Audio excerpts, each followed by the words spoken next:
2020 മിന്നൽ പണിമുടക്ക് നടത്തി തലസ്ഥാനത്ത് മണിക്കൂറുകളോളം ജനജീവിതം ദുരിതത്തിലാക്കിയ KSRTC ജീവനക്കാരെ കുറ്റവിമുക്തരാക്കിയിരിക്കുകയാണ്.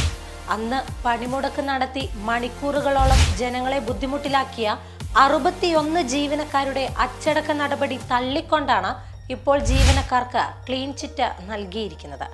അന്ന് റൂട്ട് മാറി യാത്ര ചെയ്തു എന്നാരോപിച്ച് സ്വകാര്യ ബസിനെ തടഞ്ഞ KSRTC ജീവനക്കാരെ ഫോർട്ട് പോലീസ് കസ്റ്റഡിയിലെടുത്തിരുന്നു.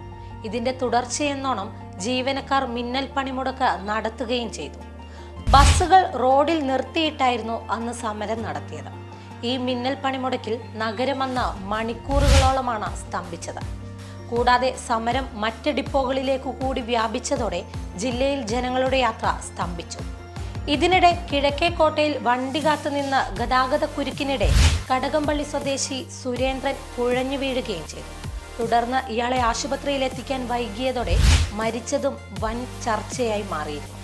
സർക്കാരിനെയും പോലീസിനെയും മാനേജ്മെന്റിനെയും എല്ലാം വെല്ലുവിളിച്ചായിരുന്നു KSRTC ജീവനക്കാരുടെ അന്നത്തെ മിന്നൽ പണിമുടക്ക്.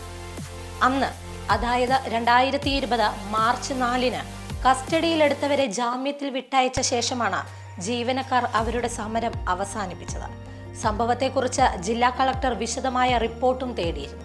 കൂടാതെ കുറ്റക്കാരായ ജീവനക്കാർക്കെതിരെ കർശന നടപടി, അതുപോലെ തന്നെ നിയമവിരുദ്ധമായി ഡ്യൂട്ടി നിർത്തിയ ഡ്രൈവർമാരുടെ ലൈസൻസ് സസ്പെൻഡ് ചെയ്തു തുടങ്ങി അന്നത്തെ ഗതാഗത മന്ത്രിയുടെ പ്രഖ്യാപനങ്ങൾ നിരവധിയായിരുന്നു. കൂടാതെ കുറ്റക്കാർക്കെതിരെ കർശന നടപടിയുണ്ടാകുമെന്നുള്ള KSRTC വിജിലൻസ് ഡയറക്ടറുടെ റിപ്പോർട്ടും. 140 പേരോട് വിശദീകരണം തേടിയെന്നായിരുന്നു അന്ന് മാനേജ്മെന്റ് അറിയിച്ചത്. ഇതിൽ വിശദീകരണം തൃപ്തികരമല്ലാത്ത 61 പേർക്കെതിരെ വകുപ്പ് തല അന്വേഷണവും വിജിലൻസ് നടത്തി.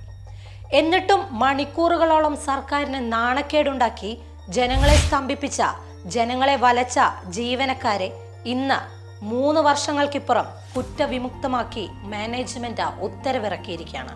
അന്ന് കുഴഞ്ഞു വീണ് മരിച്ച സുരേന്ദ്രന്റെ അസ്വാഭാവിക മരണത്തിനെടുത്ത കേസും ഇതുവരെ ഒന്നുമായിട്ടില്ല. ഈ സംഭവം വളരെ പഴക്കം ചെന്ന സംഭവമായതുകൊണ്ടാണ് നടപടി അവസാനിപ്പിച്ചതെന്നാണ് മാനേജ്മെന്റ് നൽകുന്ന വിശദീകരണം. എന്തായാലും കുറ്റക്കാർക്കെതിരെ ഒരു ശാസന പോലും ഇല്ലാതെയാണ് മാനേജ്മെന്റ് ജീവനക്കാർക്കിപ്പോൾ ക്ലീൻ ചിറ്റ് നൽകിയിരിക്കുന്നത്.